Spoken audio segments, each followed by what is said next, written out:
और एक दूसरी रिवायत के मुताबिक 7 साल तक जेल में बंद रखा गया।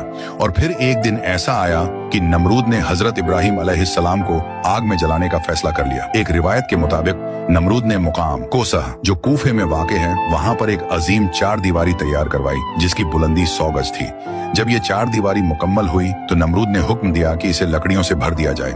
ये 4 दीवारी इतनी बड़ी थी कि इसे 1 महीने के अंदर लकड़ियों से भर दिया गया। और जब इसमें आग जलाई गई तो आग की शिद्दत इस कदर ज्यादा थी कि उसके शोले आसमानों को छू रहे थे। कोई परिंदा फजा में इस आग के ऊपर से नहीं गुजर सकता था। एक रिवायत के मुताबिक ये आग 4 सालों तक जलती रही। आग को तो पूरी तरह भड़का दिया गया, लेकिन एक मसला था। कोई ऐसा रास्ता मौजूद न था जिसके जरिए हजरत इब्राहिम अलैहिस्सलाम को आग में डाला जाए, क्योंकि आग इस कदर भड़क रही थी कि कोई भी उसके करीब नहीं जा सकता था। लोग इसी सोच में थे कि हजरत इब्राहिम अलैहिस्सलाम को किस तरह आग में डाला जाए। तब शैतान ने उनको मंजनीक गुलेल जैसी एक बड़ी मशीन बनाने का मशवरा दिया और मंजनीक बनाने का मुकम्मल तरीका भी बता दिया।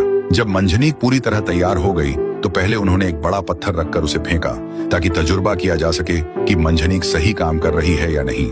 और जब मंजनीक का तजुर्बा मुकम्मल हो गया तब हजरत इब्राहिम अलैहिस्सलाम के हाथ पैर बांध दिए गए। उनके गले में बटान तोके आहन लोहे की जंजीर डाल दी गई। हयातुल क़ुलूबान में सफ़ा नंबर 90 पर फरमाया है कि जब हजरत इब्राहिम अलैहिस्सलाम के हाथ पांव बांधकर उन्हें मंजनिक में रखा गया तो उनके चाचा आजर जो हुकूमत नमरूद का वजीर था हजरत इब्राहिम अलैहिस्सलाम के पास आया। उसने आपके चेहरा मुबारक पर एक जोरदार तमाचा मारा और तमाचा मारने के बाद कहने लगा, अब भी वक्त है, अपनी इन हरकतों से बाज आ जाओ और नमरूद की खुदाई को तस्लीम कर लो। हजरत इब्राहिम अलैहिस्सलाम ने निहायत जलाल से जवाब दिया, जो खुदा है खुदाई तो उसी की तस्लीम की जाएगी। ये ना खुदा है और न ही इसकी खुदाई तस्लीम की जाएगी।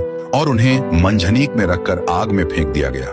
एक रिवायत में आता है कि उसी वक्त जब हजरत इब्राहिम अलैहिस्सलाम को आग में फेंका गया तो आसमान के तमाम मोअज्जज फरिश्ते अल्लाह ताला की बारगाह में हाजिर हुए और अर्ज करने लगे, ऐ हमारे मालिक, जमीन पर एक इब्राहिम ही तो हैं जो तेरी वहदानियत की तबलीग कर रहे हैं और आज उन्हें आग में झोंक दिया जा रहा है। ऐ हमारे मालिक, तू हमें उनको बचाने के लिए हुक्म दे। लेकिन खुदा ताला की तरफ से हुक्म आया, जाओ, अगर इब्राहिम तुम्हारी मदद कबूल करे तो उनकी खूब मदद करो। चुनांचे ये फरिश्ते फौरन जमीन पर उतरे और हजरत इब्राहिम अलैहिस्सलाम के पास पहुंचे ताकि उनकी मदद कर सकें, मगर हजरत इब्राहिम अलैहिस्सलाम ने इनकार कर दिया।